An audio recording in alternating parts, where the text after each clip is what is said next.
Isang mapagpalang araw sa ating lahat. Ako ang inyong lingkod, Elijah Paul Valdez, at welcome sa ating daily devotions. Ang ating verse for the day ay nasa Genesis chapter 1 verse 26 to 27.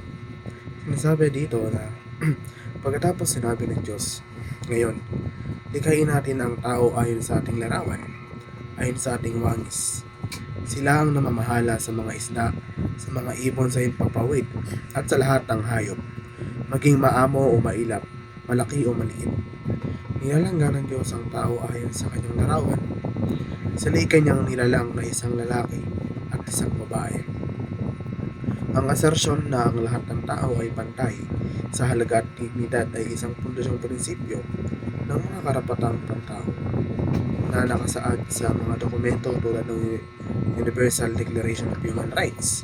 Ang prinsipyong ito ay nangangahulugan na ang bawat individual ay pinanganak na may likas na halaga at may karapatan sa pantay na paggalang at pagtrato, anuman ang kanilang background, katangian o kalagayan.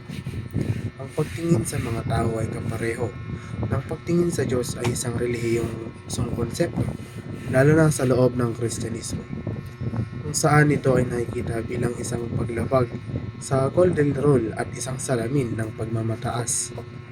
Binibigyang diin nito na ang lahat ng individual ay nilikha sa imahe ng Diyos at nagtataglay ng likas na halaga, anuman ang kanilang kalagayan o pinaghihinalaang katayuan, relasyon ng isang tao sa Diyos. Sa Kristiyanong teolohiya, ang pamumuhay sa larawan ng Diyos at pamumuhay tulad ni Kristo ay malapit na magkaugnay ng mga konsepto. Nangahulugan nito na bilang mga mananampalataya, tinatawag tayo upang maging katulad ng larawan ni Jesus na sumasalamin sa kanyang karakter, mga halaga at paraan ng pamumuhay. Ang pagbabagong ito ay isang proseso ng paglago at pagbabago sa pamamagitan ng kapangyarihan ng banal na Espiritu. Ang pagtingin sa lahat ng tao bilang tagapagdala ng imahe ng Diyos, nangahulugan ng pagkilala sa likas na dignidad at halaga ng bawat individual, anuman ang kanilang pinagmulan, paniniwala o pagkilos. Kinikilala ang pananaw na ito na nag-ugat sa Genesis 1:27 na ang bawat tao ay sumasalamin sa mga aspeto ng karakter at pagkatao ng Diyos. Ito ay nangangailangan ng pakikitungo sa iba ng may paggalang, pakikiramay at pagmamahal sa bawat isa. Huwag mong maliitin ang iba.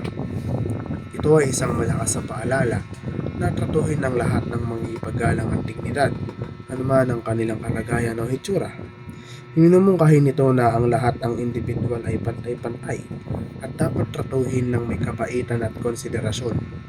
Ang pagtrato sa lahat ng pantay ay nangangahulugan ng paglalapat ng parehong mga pamantayan at panuntunan sa lahat, anuman ang pagkakaiba ng individual. Nakatutok sa pagkakapareho habang ang pagiging patas ay inuuna ang pagtugon sa magkakaibang pangangailangan. Muli, ako ang inyong lingkod, Elijah Paul Valdez, at dito na nagtatapos sa aking daily devotions.